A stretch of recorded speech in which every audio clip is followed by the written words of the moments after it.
Thank you for tuning in to Movie Geeks United. Barry Primus is a multi-talented actor, writer, director, and beloved teacher. He's collaborated frequently with Robert De Niro in films like New York, New York, Night in the City, Guilty by Suspicion, all the way up to The Irishman. Other films that grace his resume include Puzzle of a Downfall Child, The Rose with Bette Midler, Absence of Malice with Paul Newman and Sally Field, Down and Out in Beverly Hills, and his collaborations with director David O. Russell, American Hustle, and Joy. We spoke last year for our Movie Geek Yearbook series. Here is our conversation in full, which focuses heavily on discussing the craft of acting. You must feel so fortunate to have come up when you did, because this was such an exciting time in film and theater and all the emerging talents. Well, yeah, sure it was. I theater was very important at that time, and nobody really thought it looked like us that we would end up in the movies. Nobody, but looking like a regular person was in the movies. They were all kind of like different kinds of beauties, but everybody was working to be on the stage. And when you had to be on the stage, you had to have a technique. You couldn't just be a type.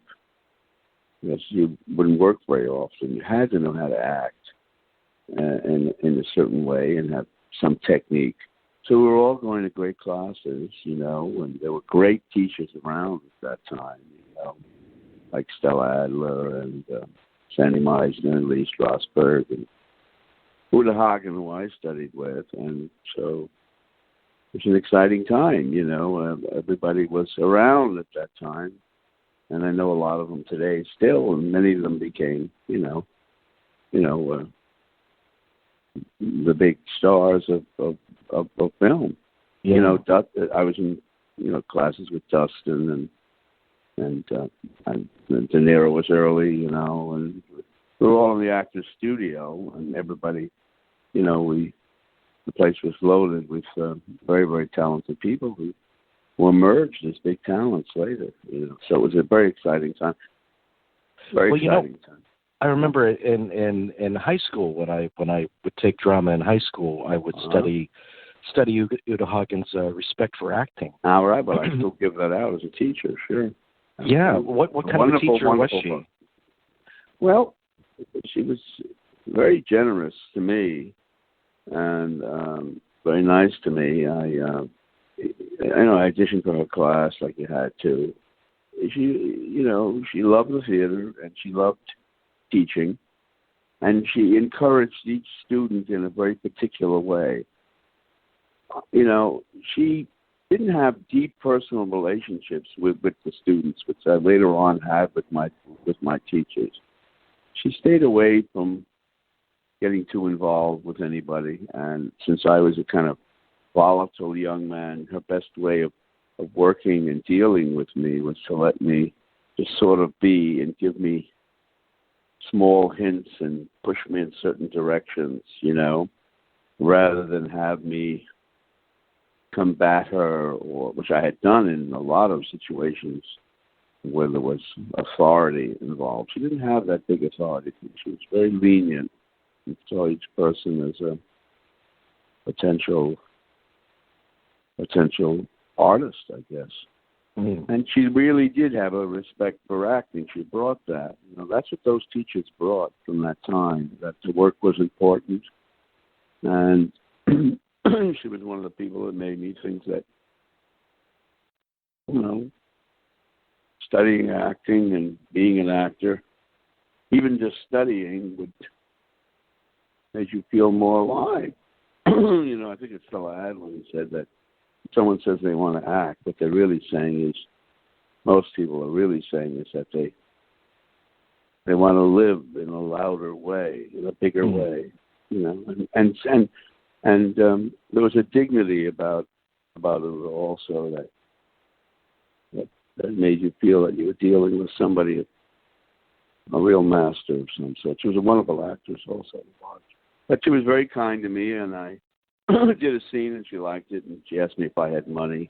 I didn't have much money at that time at all, and she says I don't do this often, but you can come for nothing. So she was very kind to me, and I really, as a matter of fact, a big moment with Ulla, I always think it's a great teaching moment. You know, we all, I teach, and sometimes we all over-teach, and which is not a great idea. And I remember I did a scene with Anna Sokolow, who's a wonderful dancer and choreographer, directed me at her studio, the HB studio, Herbert Berghoff, Ulla Hagen's studio. And I did a scene from Metamorphosis, not a scene, a play, where I played the bug in Metamorphosis. And afterwards, she was there, and I was a little nervous that she was there, as I would be with a teacher like that. And then afterwards, you know, she came over to me and looked at me and smiled and put her arms around me and hugged me. That was her criticism. So and to be encouraging, to let things grow, to not be the guru who makes you dependent on them or who you have to do it her way. It's a kind of liberal respect for the talent in the class, which I really enjoyed. She's a great teacher.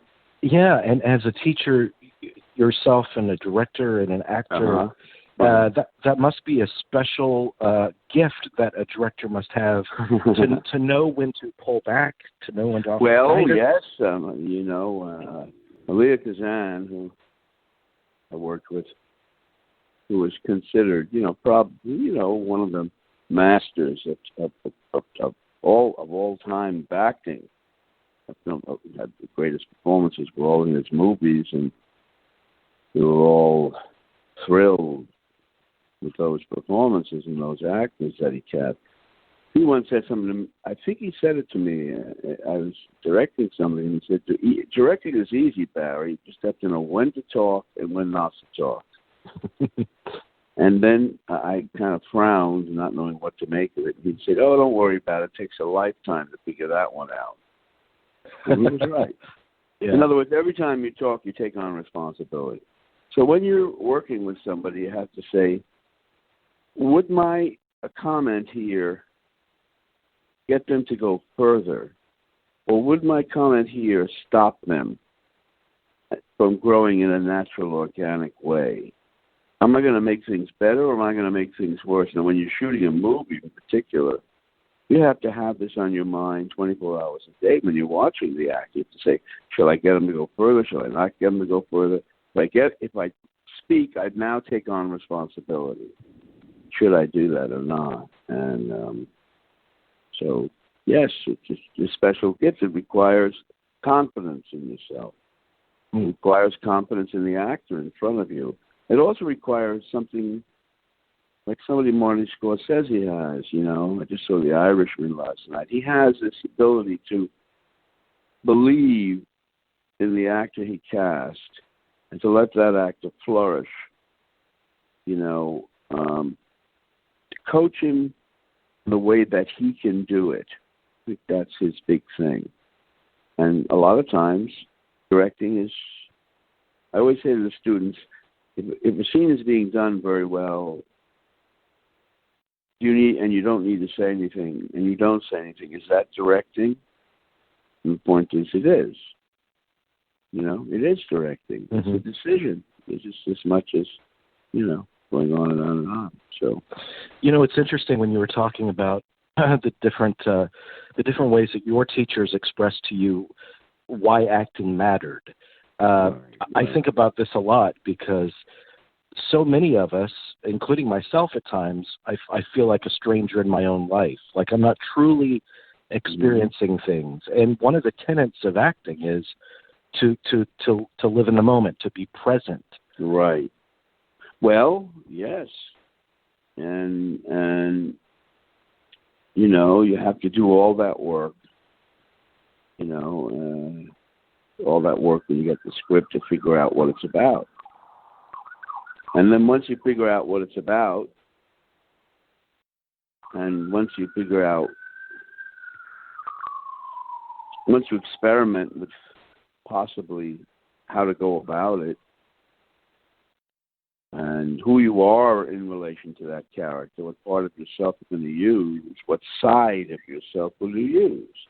And once you made that decision, and then you perform it, of course, the real trick of the masters is to forget it all. I wouldn't say forget it all. I'd say accept it all, and then just be there. It's not called acting is not defined as by Stanislavski as acting under imaginary circumstances. He defines it as creating true behavior under imaginative situations, and I like to say, or living or being under imaginary, which is really the great work. When people don't make acting choices anymore, they're inside of themselves, and then at the moment, how they feel, they lend that to. Louis Armstrong plays, Hello Dolly differently each time. Where does that come from? He knows the melody. That's the scene. That's the scene is the melody. It's written. That's the melody. He has to know what that's about. But then when he comes to play it, how he plays it every night, how he does it, plays out of the moment. And that's why he says he gets his ideas from life. He said, I play with life. So, yeah, it requires being in the moment, and that's why actors are so addicted, and they're really working well to I maybe this is a pedestrian question, and I promise we'll get to the films, but I don't care. I so relish the opportunity to speak to a lover of the craft and a master of it as you are, because the brief period of time when I would perform years ago, the problem that I had sometimes, if I felt right about something and I got a note to make an adjustment, all of a sudden, all I could think about was that adjustment, and it just it just threw everything off. Well, that's when a director working with you would have to know that and know how to approach you. Maybe he gave you results you were worried about, gave you the result, and it threw you. And also, well, you have to be able to do what the director wants. The two of you together have working on the same project, and he has a note. He's thinking he's helping the play. And you in the play, and when we get notes, and we have to find a way, an organic way to make that note, and an organic way to make that note. Yeah. You don't just make the note. You have to find a way. That's the result the director wants. He says to you, well, I don't feel that you have much feeling for that woman, even though you say you're very upset about leaving her in the sense. And you say, I got to deepen what I'm doing. So then you go back to your technique and you say to yourself, now how can I feel more attached? Who do I know in my life who touches me? What woman could I possibly substitute? What experience? And that's the actor's adventure to do that. But you do have to work within the play. Most directors, unfortunately, give results. They don't. If I were a director trying to direct you and you had problems with that, I guess I would try to find, instead of giving you the result, I would try to give you, from in the situation of the play, something that would create that note. Follow what I mean? Like an action. An action, yeah. If you don't feel nothing, I would say, don't forget that this is the woman of your dreams, and that you've been so lonely up till this point, and she's fulfilled so much in your life, and you're finally at a place where you feel balanced and good. Try to do something personal with you, knowing you. That would help you. And that would get you away from the result. You follow? I do. Yes, sir. So it's both people. You got to work with both people. Yeah. Directors don't know a lot about, most of them, about acting. That's why when I teach directors, I have them act first. I don't think from a book you can learn how actors work. You got to be in the inside of it. Has that changed over the years, over the decades, where you've seen the focus of the director kind of shift? Well, sure, in movies, it's such a technical form that you have to master so many technical things,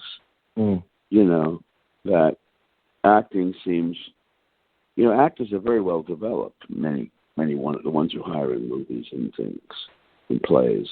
And the directors rely heavily on the actor to be talented, and most of them, not most of it, some of them are frightened of the actor, so they don't really know what, they're kind of not knowledgeable about the actor. Yes, it's changed. I think people do a kind of peripheral scan when they go to Yale, those places in filmmaking, teaching them how to deal with actors.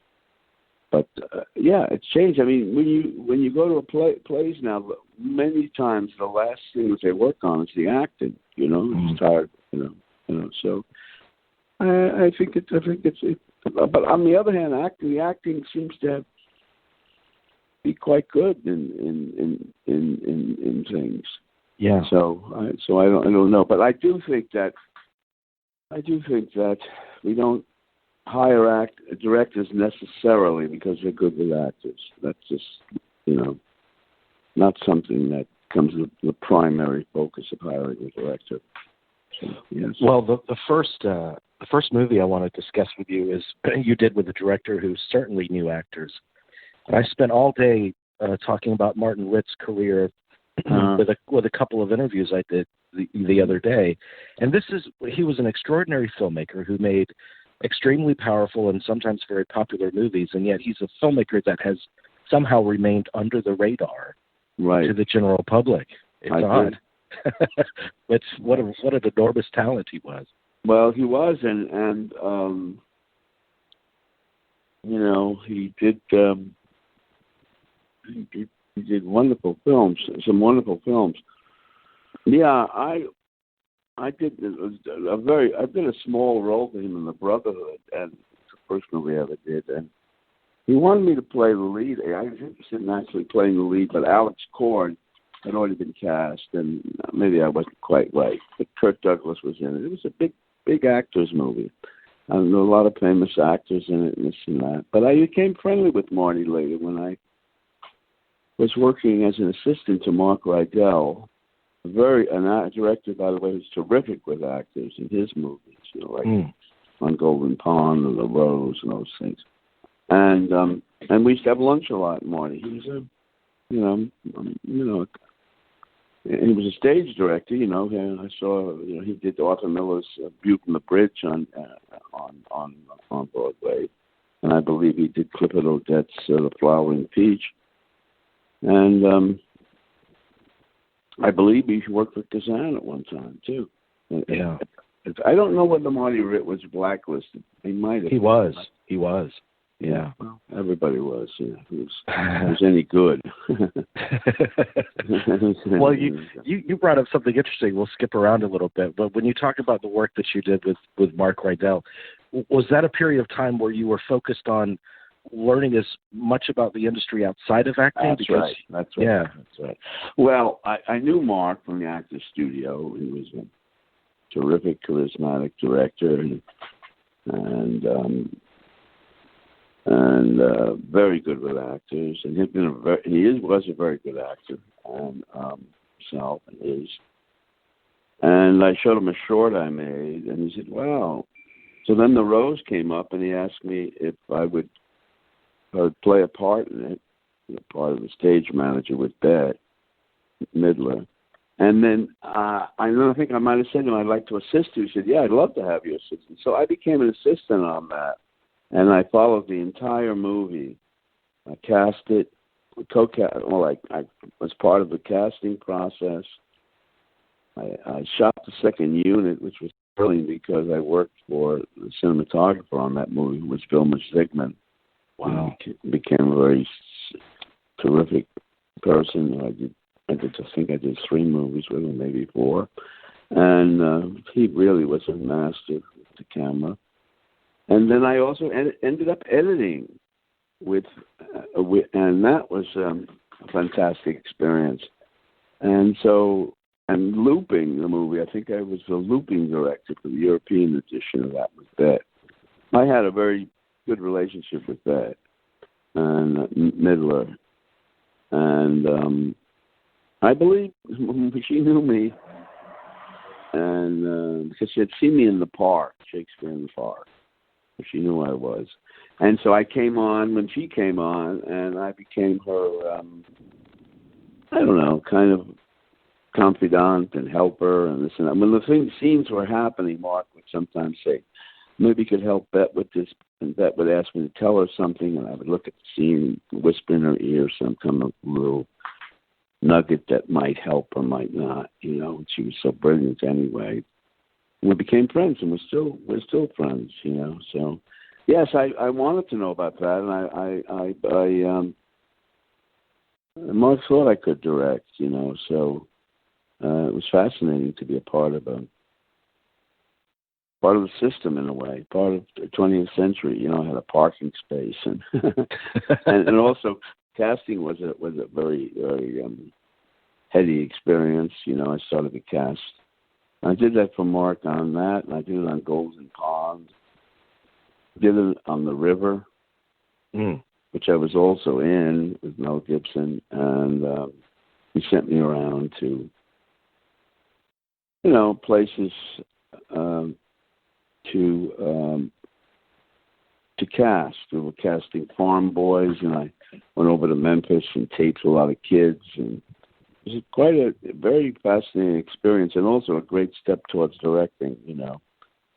Well, it's interesting for you when you did casting. Did it make it? Was it helpful, or did it make it more difficult to know that?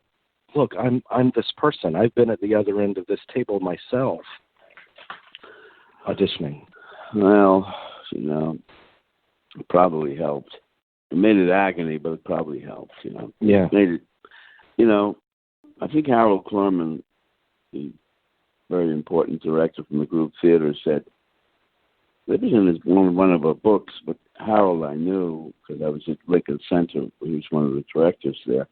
But Harold had said he once heard a director say that he loved casting and couldn't wait to get into it. And then Harold said he must be a sadist because it's certainly not the most jolly thing to do. It is an adventurous thing, and God knows it's important. Once you got the actor, that's it. I mean, you can do things with him, but he's still what he is and brings all those things with him or things that he doesn't have. And, in Poland, I believe, I always like to tell people that in Poland, I think it was Poland that they defined direction and rehearsal as correcting your casting mistakes. And in other words, nobody casts got it all. You have to know what you got is as close as you can get, and now what you're doing in your rehearsals is trying to find those places that aren't there. So yes, I think it helped. It always takes a lot of energy because the person coming in the room is so filled with things themselves and the part and they're being tested, and anybody being tested is under stress, and you have to be there for that, and you have to take on some of that stress. It's very difficult. It's very, very, and yet exciting, real exciting, very, very exciting. When I worked with Mark Rydell, we cast the James Dean story, and James Franco. Must have been working on that part all his life. And we read together, and I don't think the casting person thought that he was right. There was an Australian actor or something who they favored, you know. But Mark said, you know, when you read with Jimmy, let's try not to read exact with him. In other words, try to improvise a little bit in between, and let's see if he can really listen and really pick up on stuff. And of course, he was great at that, you know. So we were, and I said to Mark, I'm for Jimmy Franco. I said, when you're close to him, you can see he's kind of crazy in his eyes. You need that for Jimmy, you know. Mm.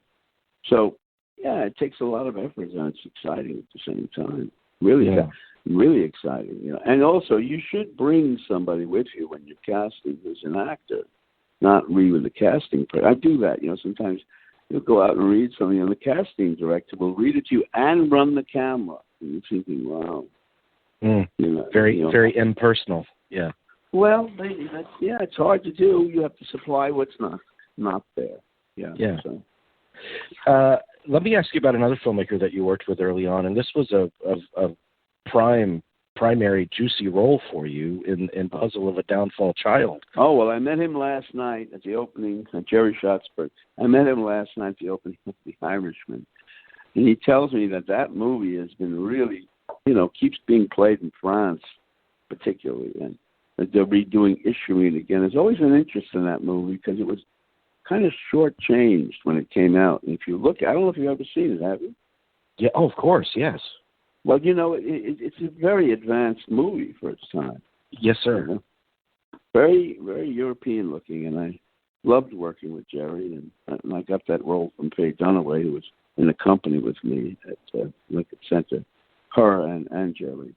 So, yeah, it wasn't easy because it was my first real experience in acting on film, and I really didn't understand simple things about it, you know, marks, and I'd done a little television, but not much, and I had a contract with John Foreman and Paul Newman, and so they were always around, and it made me very nervous.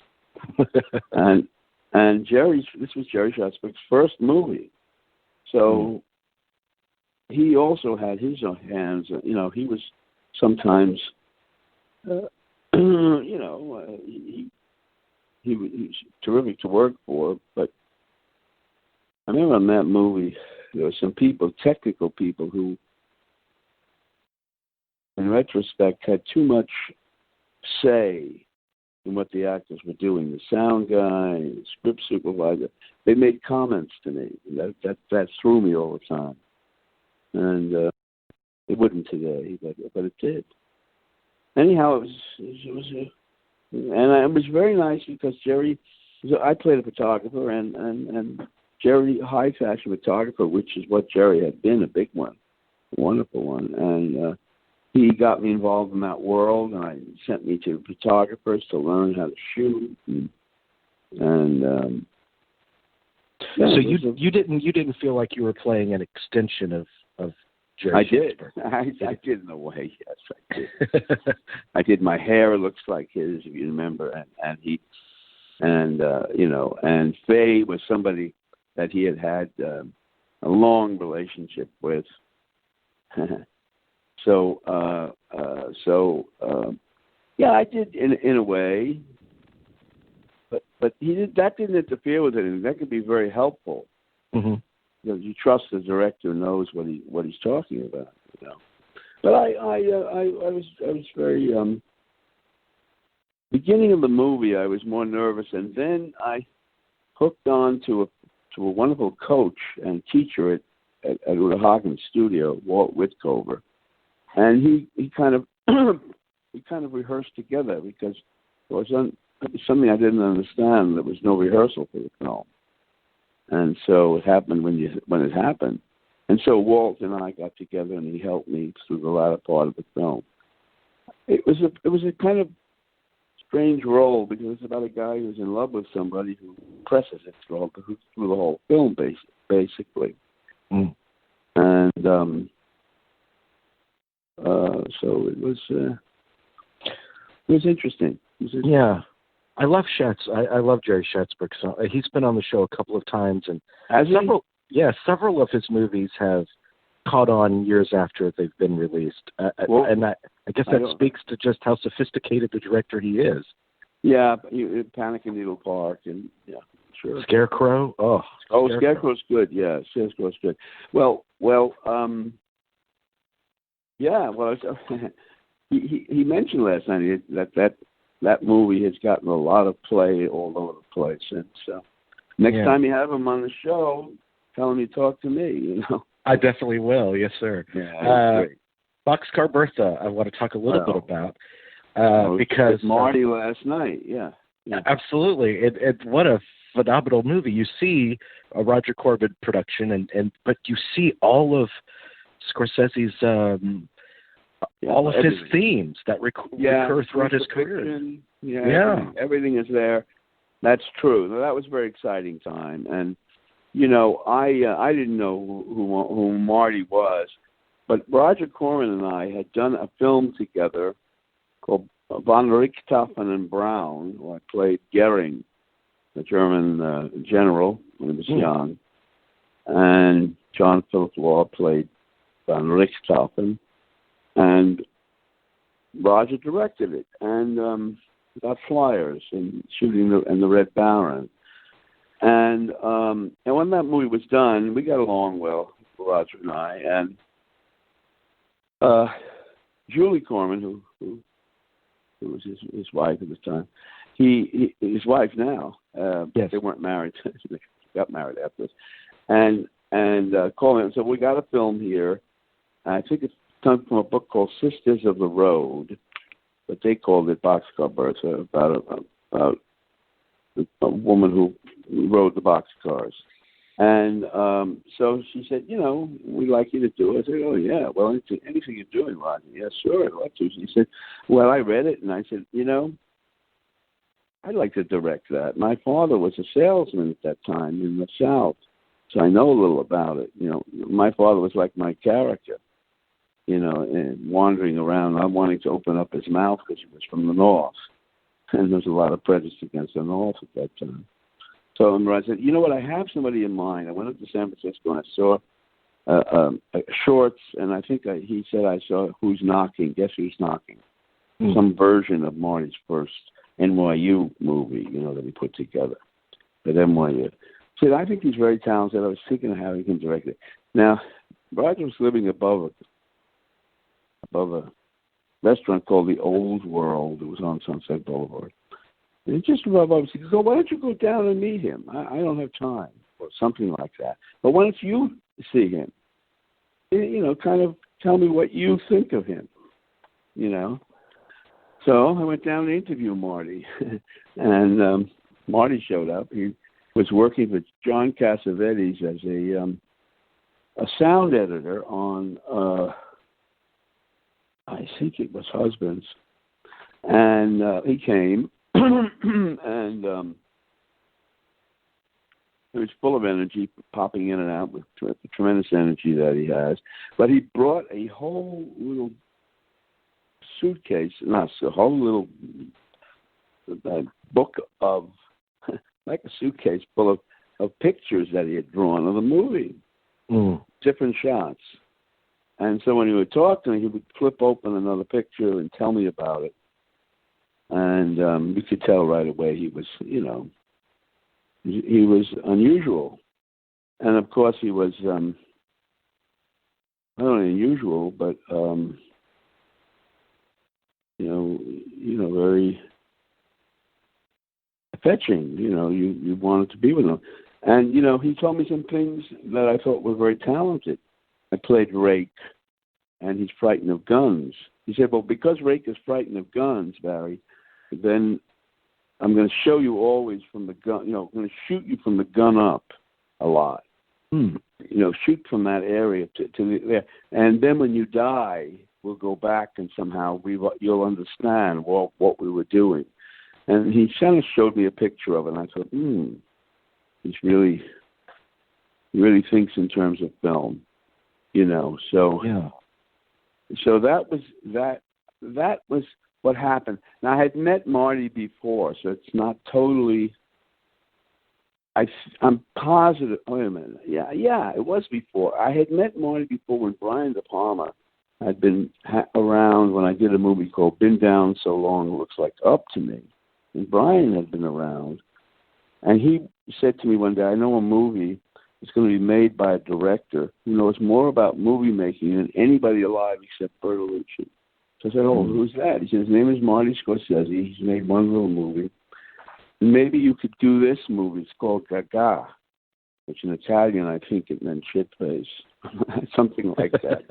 And it was about a guy who worked for the Good Humor ice cream truck, and he had trouble with people who would kill him. So the gang sends him down to Miami to get rid of him. He has a lot of adventures. It was a kind of, I don't know. I think it was an early spoof on the whole crime. You know, it was like a gang that couldn't shoot straight. It was a silly kind of take on it. So I met Marty through him, and at Warner Brothers, he had me come for lunch and we talked, but nothing came of that project. And then along came Marty again, but this time sent by Roger. And so I went back to Roger. I said, well, this guy's very gifted. And then, of course, I saw his shorts. First thing Marty did when we got to the location down in Arkansas was he had the crew and the cast go to a local movie house and play his shorts. Well, then right afterwards, I always told Marty, one of the last times I saw him when we were shooting The Irishman, I said, Marty, all I could think about was when I came out of the shorts, I said to myself, this guy's gifted. I hope he gets a break and go somewhere. and we both laughed. It's obviously very. The funny thing about it is the only other person who knew about him was Bobby De Niro. Bobby grew up a little bit. He lived on 14th Street, but he grew up a lot, about 12, 15 blocks away down in Little Italy. And hung around the street. So they knew each other on a very peripheral level, So. And Bobby too started with De Palma, I think, as well. No, he started with De Palma, and then he went to Roger Corman. Yeah.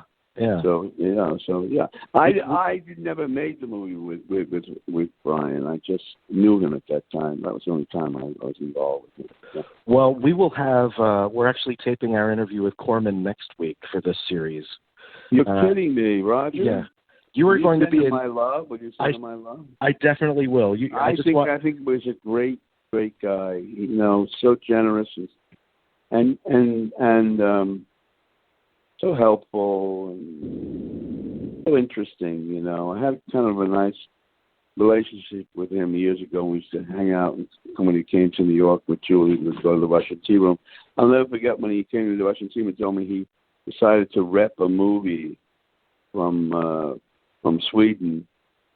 And here's a guy who was, considered, by some people making schlock. It wasn't true. I mean, he was making movies, very interesting, low-budget movies. Some of them may not have been good, but a lot of them were, and experimental and interesting. And so he said, well, I'm also going to rep this movie. It's an art movie, but I'm so blown away by it. I'm going to rep it. It was Cries and Whispers by Bergman. Yeah. Which was an amazing movie. And he would release that. He would release Cries and Whispers in the drive-in. Did he? Yes, he did. Oh my God. which is kind of an amazing thing to think about. But who has a greater impact? Kind of a mixture. That's a real mixture of his talents and interests. Yeah. And who has a greater impact on cinema than Roger Corman? If you think about all the people he started, it's just amazing. He's great. He's always approachable, and the one great story you might remind him of is he came down to Boxcar Bertha, where he had hired, and the studio, American International, didn't like the rushes because Marty's rushes were kind of odd. He had me always dropping the gun because I was kind of like scared or this or that. It wasn't like a regular crime movie. He always botched things up in an interesting way, So you see that yesterday in Irishman too. He makes things human and awkward the way they really are. So he had me and David Carradine talking, and we didn't understand each other. So I would say, "What? What?" And we didn't understand each other in life too much. I liked him, but he's another culture, and I don't mean that in a bad way. I didn't understand him. We were going to understand me. Just that we were different kinds of people. And so he would use that. He'd say, "Well, Barry, when he says something to you, you say, 'What are you talking about?'" And we'd go back and forth like that. But when they saw the Russians, they thought, "These guys don't know their lines." You know what I mean? So they wanted to fire Marty, and Roger came down to Arkansas. I don't know what he did, but it was a hard movie. I don't think it was not like a 20-day movie. It was an action film. He came down and saved the day, and had Marty stay on the movie. You know. Wow. So that was a great. Ask about Von Richthofen and Brown, and there were a lot of explosives in that movie. That was very funny. I definitely will. No, yeah. Ask. Tell him he once told the squad we were supposed to run out onto a field. We were playing German fighter pilots in World War One. He says, "There are going to be explosives all around you," and these were real planes, real biplanes for the Irish Air Force. Had to train pilots, and so he says, "There's going to be explosives all around you, So this is how you should walk." And he drew out on the ground, for us where the wires for the explosives had been put, and where to run between what. There was going to be an air raid by the British over the field. It will go from the planes above to the ground below. And then you'll see us running to the planes to get them, but a big hangar in the front of us will blow up. So he's going to get all that on in one take. It's an exciting shot. So we start running, and but first of all he shows us. He would go out and he shows us where to run. So then the action starts, and the planes come overhead. Everything blows up. We run out of the hangar, and we were about 10 of us running through the field to get to our plane. And the explosions were happening all over where we were running, because he had told us the wrong way. And there we were, and now the barn in front of us exploded, and the little nails came flying through the air. So we were under real attack. Ooh. And the planes flew over, and then one of the planes caught fire, and Roger yelled at me, "Barry, put it out!" So the cameras ran, and I tried, and I said, "Holy shit, there's gasoline in this plane!" I said, "I gotta get out of here!" And I ran away. I don't know what happened to the plane, but it was, he made use of that accident, and I didn't do it on purpose, but it just was a funny. I think he generally created an atmosphere of playfulness, and experimentation and amateurishness in a good way. He's very intelligent. But that really was the thing. We used to have a thing. I don't know if you're going to tell him this, but I used to have a thing. I would say, I would watch Roger shooting and shooting extremely fast. And we used to say, if the camera doesn't fall over, he's going to print it. Be careful. Whatever it is, he's going to print it, So, of course, I would defend myself like everybody always does by forgetting the lines, So we have to shoot it again. But sometimes you can say, "That's good, that's fine up to there, keep going." I probably knew though that we were doing that, Well, shit, Roger, that wasn't very good. No, I'm gonna cut it a certain way. Let's move on. It'll work. But if you went to Roger, really, he would reshoot it anyway. He was very understanding of people. I think I have a lot of affection. Everybody has a lot of affection. Oh yeah. So tell me, you because you worked several times with Mr. De Niro, and I want to know what it's like to be his acting partner, and on the flip side of that, to actually direct him, which you have done. I did New York with him, and I played kind of he was my nemesis because he was in love with Liza Minnelli, and I was too. And I played the straight guy. He's the jazz guy. I'm the straight guy. Mm-hmm. Marty made me dye my hair blonde, so I'd be different than he wanted more of a. He wanted me to be the lightweight in a way, kind of commercial artist, and him to be more like Charlie Parker. So it was good. Bobby's always serious and intense. I don't know what to say. I mean, and when you direct him, is it a different to gauge what his needs are? Is it a different kind of dynamic than acting across from him, or because he was in Mistress, right? Oh, sure, yeah. Yeah, it was great film. Great film. Thank you. He knew that character for a long time. You see, Bobby was the first person to read the script. He read it about 6 years before it got made. He always liked it. He used to use that script as a sample when he hired development people, see if they liked it. But nobody would make the movie, and one day Bobby came, and I think he was going in the subway in those days, and he met me, and he said, what's going on with the script? I said, nothing. He said, well, who's read it? And I told him. So I said, they all turned it down. He said, who turned it down? I gave him the name. He said, oh, then it's got to be good, man. They're all schmucks. I'll do it. So he came in and got it made. This was fantastic. But he knew the character, and he was coming from Cape Fear. He came directly there. He didn't have time to do the kind of deep prep work that he does, and I didn't think it was necessary. I thought somehow he knew the character, and might even have said, well, "You don't have to prepare for this too much, We'll do it by the day," which is what we did. Well, of course, he had a thrust on the character. He used somebody. He used a combination of two people that I wrote about. Mm. One in particular I wrote about. So he knew them, and he knew their adjustments. He knew how they would be, And with Bobby, it's like all great actors. You have to approach them with a real respect for them to find their way and to do it their way. Mm.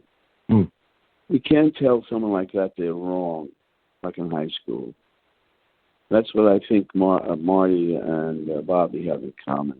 They like to move around and explore, not hit it on the nail right away, and to come to it. They want freedom. Bobby wants freedom to do it, but meanwhile, he always stays within the script, and he always stays within what the job is. But how to do it, he fools around with that and finds it. And I would tell him what the scene was about. Well, he would see it, and he would do it. And most of all, he would do it after we talked a little about it. He would do it, and then I would bring in little adjustments. What if you tried this? You want to try that, or you want to try this? I will say something that I think he told me when we were going to do a play many years ago, before he became famous. We were going to try to do a musical, actually, from Galt McDermott, who wrote Hair. He was a great composer. And Bobby was trying to see if he could. He wasn't. I don't know if he was a singer or not, but he wanted to work on it. And we were working on it. I think it might have been there, or it might have been later. He said, the one thing I want to tell you about directing is, don't tell me I'm wrong. Tell me something else or something. And I got it. Which was that, telling someone they're right or wrong is high school. In school, you're right, you're wrong. 2 and 2 is 4. It's not 5. So you're wrong. But that's so true. That's so true, because once you say that to an actor that you're wrong, the partnership kind of closes off. And it needs to be a partnership. That's interesting. But how about this? Have you thought about this? Or yes, that's the way. Yeah, absolutely. Or let them do it. This is what Marty does, I know, because I've worked with Scorsese. And you do it, fully out, and now you've done it. And now the director says, that's good. Okay, fine. That's one way to go. And it was good, and it's good. Got a lot of good ideas from that. Now, can we see it another way? Let me tell you how we could also maybe. Could you possibly see it this way? You follow? But Yes. you've gotten the actor the chance to express something which he needs to express. He also needs to express it. When someone writes a play or a movie, they don't write it. They write pages and throw them away until they get to that page. Mm-hmm. But somehow we approach acting like, oh, that's it. Do you know what I mean? Play the note, and that's it. So I think you know that working with an actor like that and other very talented actors is that much used word, but very rarely seen. You have to approach it in a collaborative way. You know, great actors are both harder to work with because they demand more of the part. They demand more for themselves, and they demand to fulfill certain artistic things very, very much. And on the other hand, they're tougher to work with and slower to work with sometimes. On the other hand, they bring you things that you never thought about and that you're grateful for.